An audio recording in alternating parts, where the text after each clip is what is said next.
안녕하세요. 깊이 공감하고 끝까지 책임지는 박리나 변호사입니다. 오늘은 제가 시댁 스트레스로 인한 이혼에 대해서 한번 설명을 드려볼게요. 대한민국 기혼 여성들 중에 시댁이라는 단어에 대해서 거부감을 한 번도 느껴본 적 없다 라고 하시는 분 계신가요? 계시다면 정말 행운이신 거고요. 아니시라면 정상이지 않을까 이렇게 생각을 합니다. 그만큼 결혼을 하신 분들 중에 결혼을 한 상대방, 배우자가 아니라 그 시댁, 시부모님으로 인한 갈등이 많다고 할 수 있겠습니다. 그래서 그런 문제를 이제 남편을 통해서 해결을 하려고 이제 많은 분들이 노력을 하시는데, 남편도 부모님이 아들이다 보니까 부모님 편도 들어야 되고 아내 편도 들어야 되는데, 부모님 편을 과도하게 들거나 또는 그 문제를 회피해서 아예 중재 자체를 하지 않는다. 네가 해결해 라고 하는 경우에는 참 이 며느리로서는 이 시부모님과의 문제를 직접 해결하기가 참 쉽지가 않죠. 그래서 그 부분으로 인해서 시부모님과 직접 갈등을 겪다가 나는 남편은 괜찮은데 도저히 시부모님 때문에 안 되겠어요. 도저히 이쪽 집안의 사람으로서 살아갈 수가 없겠어요.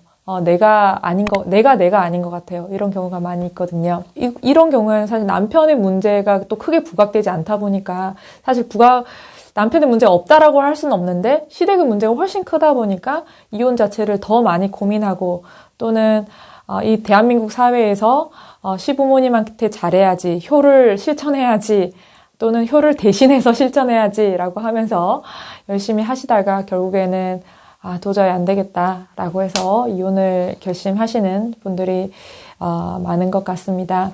방금 제가 시댁 문제를 말씀드렸는데요. 요즘에는 참 장서 갈등도 참 많이 있어요. 장모님과 사위 간에도 똑같이 제가 방금 말씀드린 시댁 문제가 요즘에는 정말 빈번하게 일어나고 있습니다. 예전에는 남편이 시어머니 편만 들면서 아내를 무시하고 아예 너는 가족이 아니라 남이다, 남 취급을 하는 경우, 그런 경우가 있고, 또 아내가 시댁에 자주 전화하지 않고 왜 너는 자주 전화하지도 않고 자주 방문 드리지도 않느냐, 왜 부모님 건강을 챙기지도 않느냐, 이렇게 해서 남편이 또 화를 내는 경우가 있고, 또 그 남편 집에 제사가 굉장히 많은데 이 제사를 며느리로서 다 챙겨야 돼요.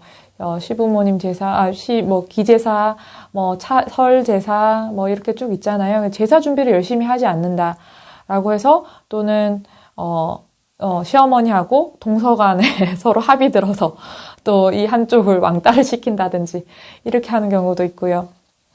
또는 또 시부모님이 자녀들 육아에 대해서 사사건건 간섭을 다해서 아이는 이렇게 키우는 것이 맞다, 저렇게 키워라, 이렇게 해서 사실 육아에 대해서도 모든 것을 간섭해서 두 부부가 이렇게 제대로 독립해서 살아가지 못하는 경우, 이런 경우들이 있는데요. 이와 같은 문제들의 경우에는 어떻게 보면 사소할 수도 있는데, 이 문제들이 정말 심각한 것은 일회성으로 끝나지가 않고 수십 년, 수년에 걸쳐서 계속 이어진다는 것입니다. 그래서 이것이 더 큰 문제가 있어요. 왜냐하면 시댁은 남편과 연결되어 있기 때문에 남편과 결혼 생활을 유지하는 한 그 시댁 문제는 계속될 것이 자명하기 때문이죠. 방금과 같은 문제들의 경우가 더 심각해지면 굉장히 사이가 안 좋아지면서 심지어는 시부모님이 며느리를 폭행한다든지 이런 경우까지도 사실은 있습니다. 사실 폭행의 경우는 굉장히 심각한 경우고, 대부분은 정말 폭언을 많이 하시죠. 정말 며느리에게 해서는 안 되는 말, 또는 입에 담을 수 없는 그런 욕을 하시는 경우, 그런 경우가 참 많이 있는데요. 저도 참 며느리지만 정말 너무하다라는 생각을 많이 하게 됩니다. 요즘에는 며느리에게 정말 너는 정말 내 딸이다라고 해서 정말 잘해주는 시부모님도 많다고 하잖아요. 근데 많다고 하는데 방금 같은 경우를 제가 상담을 많이 하다 보면 참 아직도 시대가 변하지 않은 것인가 라는 생각이 들곤 합니다.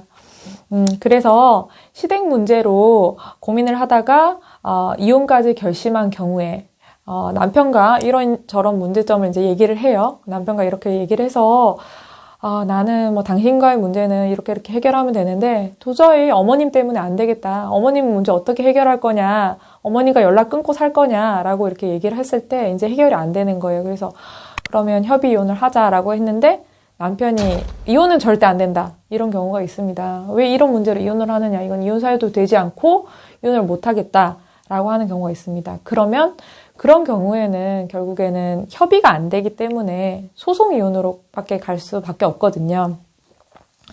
그래서 소송으로 가서 법정에서 이게 이혼 사유가 되고, 이제 이혼 판결을 받아서 두 분이서 이제 혼인 관계를 마무리하실 수밖에 없는데요. 이혼 사유가 되느냐에 대해서도 아직 많이 궁금해 하시는 분들이 있으세요. 근데 민법 840조 3호를 보면 배우자 또는 그 직계 존속으로부터 심히 부당한 대우를 받았을 때를 재판상 이혼 사유로 딱 규정을 해두고 있습니다. 그러니까 법에서 이 정도로 규정을 했다는 것은 그 배우자의 직계 존속이 부당한 행위를 한 경우가 많이 있었다. 그래서 그런 경우를 법에서 규정을 한 거다라고 사실 저는 생각이 들거든요. 그래서 배우자의 직계존속, 즉 직계존속은 시부모님이 되겠죠. 그래서 부모님이 며느리에게 또 자신에게 심히 부당한 대우를 했다면 이는 재판상 이혼 사유로 받아들여져서 이혼을 하실 수가 있게 되는 것입니다.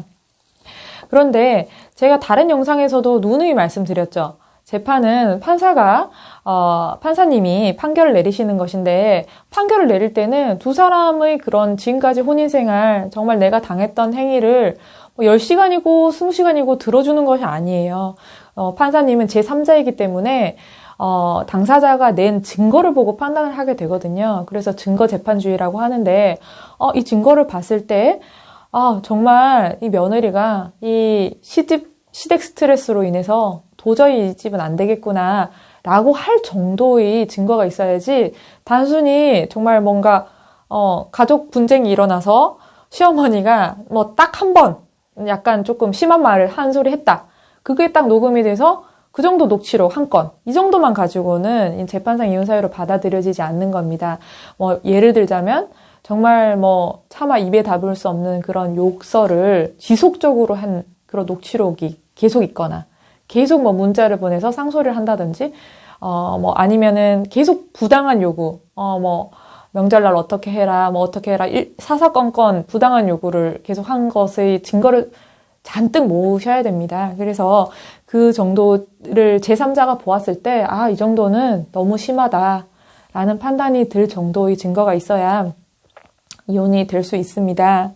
따라서 시댁 문제로 이혼을 결심했다라고 하면 방금 제가 말씀드린 이런 증거를 많이 모으셔야 되고, 이런 증거를 모으셨다고 해서 당장 이혼을 하자 이렇게 하는 것이 아니라 다시 또 법률 전문가한테 가셔가지고 이 증거를 보여주면서 이 정도 증거로 이혼이 되겠습니까? 왜냐면 저희들은 변호사들은 이혼 소송을 많이 하기 때문에 이 정도 증거로 이혼이 될지 안 될지를 판단을 할 수가 있거든요. 그동안에 판례들이 있기 때문에 이 정도 증거로는 이혼이 안 됩니다. 이 정도 증거로는 충분합니다. 라는 판단을 저희가 해드릴 수가 있어요. 그래서 그런 부분은 어려워하지 마시고 증거를 모으셨다면 그 다음에 협의 이혼을 시도를 해보시고 그것이 안 된다면 소송 이혼을 결심하시고 변호사에게 상담을 받아보시는 것이 중요하다고 생각이 듭니다.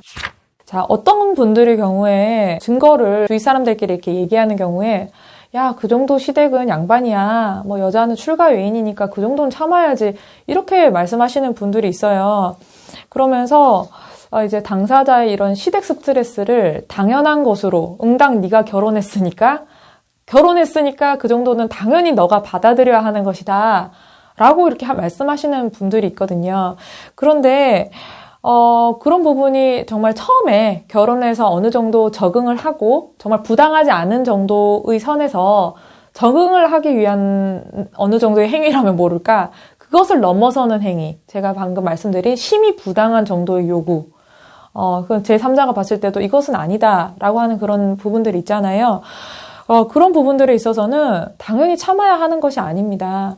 여러분들, 그리고 저도 소중한 사람이고 저희 부모님으로부터 굉장히 사랑받고 소중하게 저도 컸거든요. 저도 굉장히 소중한 딸로 컸습니다.